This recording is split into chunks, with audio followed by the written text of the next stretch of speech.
Niagara Escarpment is a limestone ridge that is between 400 and 200 feet above sea level. It runs east to west, so all of our slopes face north, facing Lake Ontario. We're about 7 miles from Lake Ontario, where we are right now at the top of the escarpment. That lake moderates our climate, as most bodies of water do. The lake is 300 miles long, 30 miles across, and 800 feet deep. Quite a lot of water. It never freezes over. So in the winter time, that brings us a little bit warmer temperatures, but more importantly, in the fall, that extends our season a little bit.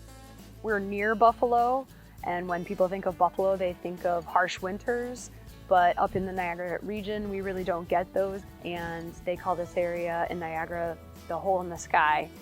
There's usually a bright, clear sky right above the winery, which you can kind of see today, where it's cloudier out by the lake and over the escarpment, and a little bit nicer weather here. So within the Niagara AVA, there's about 400 acres of grapes planted. About half of that is vinifera, the other half would be hybrids and natives.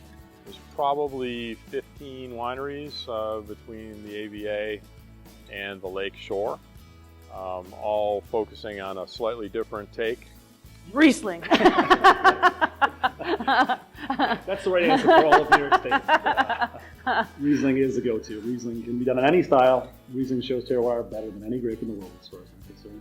We've done it in pretty much every style. Every style, from pet nat to a dry, sparkling, everything. Tried perfected Charmat method. Yeah. So. Almost lost the winemaker that day, but yeah. There's a lot of Chardonnay, Cabernet Franc in the region, Pinot Noir. I think everybody has a Pinot Noir here because it grows so well. And then beyond that, you can find hybrids like Vidal, Vidal Ice Wine, Cabernet Franc Ice Wine. We don't ever see really high Brix levels.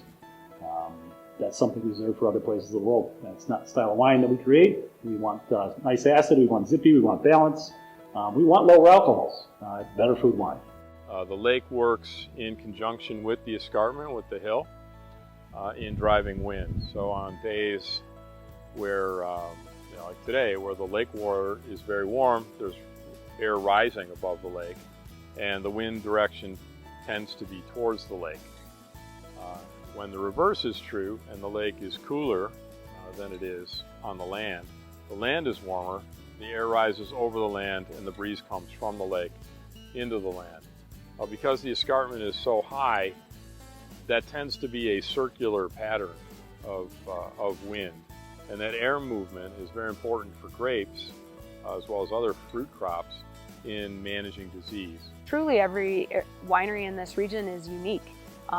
We have mead, we have fruit wines, we have, the more traditional grape wines, hybrids, vinifera, sparkling, late harvest, and the wonderful capability of doing ice wines in the region too. So there's so many things to try, no matter your palate style. I definitely would recommend coming out and giving it a sample. As far as our region goes, I think we're uniquely poised. We're in a spot between Toronto and New York City, if you ask me. Two of the major cities on the East Coast, on the East Coast. And we're the last piece of that equation that connects the dots. I can really see someday some international wine route that travels down from Toronto through us, through the Finger Lakes, and flies out of New York City, taking a lot of wine along the way. We have a lot more plantable acreage than people realize. It's a big region. All of it's agricultural, and we're growing.